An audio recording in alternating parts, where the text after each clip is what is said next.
Pernah nggak sih kalian mikir, kenapa ada orang yang bisa jadi kaya raya, sementara yang lain kayaknya berjuang mati-matian tapi tetap aja nggak cukup? Tapi tunggu dulu, apakah semua yang kaya itu benar-benar bahagia? Hari ini kita bahas bagian sisi gelap yang jarang dibicarakan orang. Bukan buat nakut-nakutin, tapi supaya kalian tahu, apa sih sebenarnya harga dari sebuah kekayaan itu.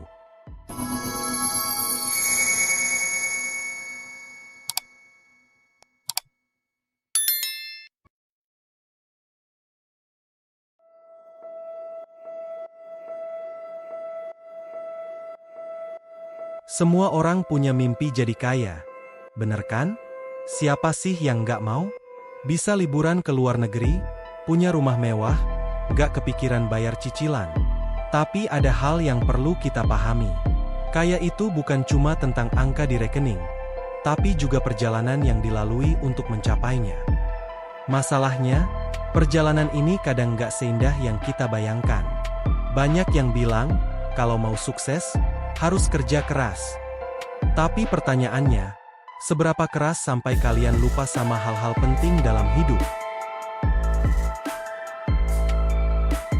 Poin penting, sisi gelap menuju kaya. 1. Waktu yang terkorbankan. Pernah dengar istilah, time is money? Untuk menjadi kaya, kalian seringkali harus menukar waktu yang gak akan pernah balik lagi. Banyak orang sukses yang cerita, mereka kehilangan momen-momen berharga, ulang tahun keluarga, nongkrong bareng teman, bahkan waktu untuk diri sendiri. Kaya memang memberi kenyamanan, tapi apa gunanya kalau kalian kehilangan kebahagiaan kecil di perjalanan? 2. Kesehatan fisik dan mental. Kerja keras itu bagus, tapi kerja sampai lupa istirahat? Bahaya. Nggak jarang, orang yang ngejar kaya akhirnya jatuh sakit, burnout, depresi, atau bahkan penyakit fisik seperti jantung dan tekanan darah tinggi. Kalau ujung-ujungnya sakit, apa gunanya harta yang kalian kumpulin? 3. Relasi yang retak. Ada juga cerita tentang keluarga atau pasangan yang berantakan karena satu hal. Terlalu sibuk ngejar uang.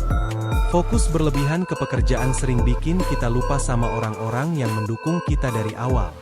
Jangan sampai kalian kaya secara finansial, tapi miskin secara emosional dalam hubungan. 4. Tekanan sosial dan kompetisi. Ketika kalian mulai sukses, ekspektasi orang-orang di sekitar juga makin tinggi. Ada tekanan untuk selalu lebih, dan lebih. Kadang, ini bikin kalian merasa nggak pernah cukup, meskipun kalian sebenarnya sudah punya banyak. Hidup jadi kayak lomba yang nggak ada garis finishnya. 5. Moral dan nilai yang diuji.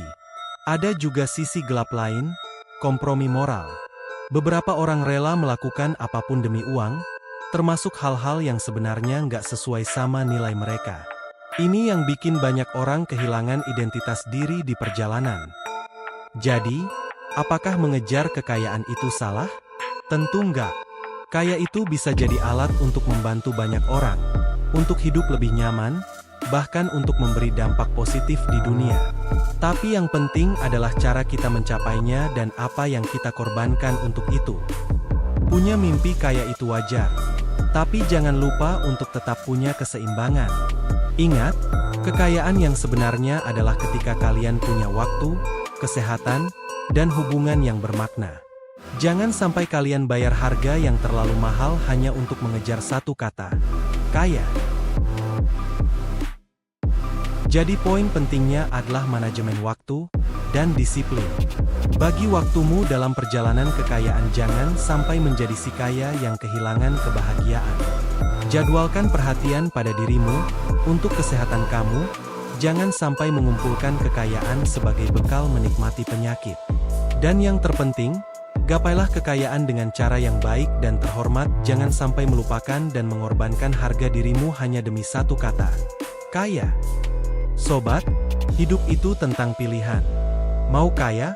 Gapailah, tapi jangan lupa lihat ke belakang. Apa yang kalian tinggalkan? Apa yang kalian korbankan? Semoga perjalanan kalian bukan cuma soal angka, tapi juga soal makna. Kalau kalian suka pembahasan seperti ini, jangan lupa like, share, dan subscribe. Yuk, kita diskusi di kolom komentar. Apa arti kekayaan buat kalian? Sampai jumpa di video selanjutnya.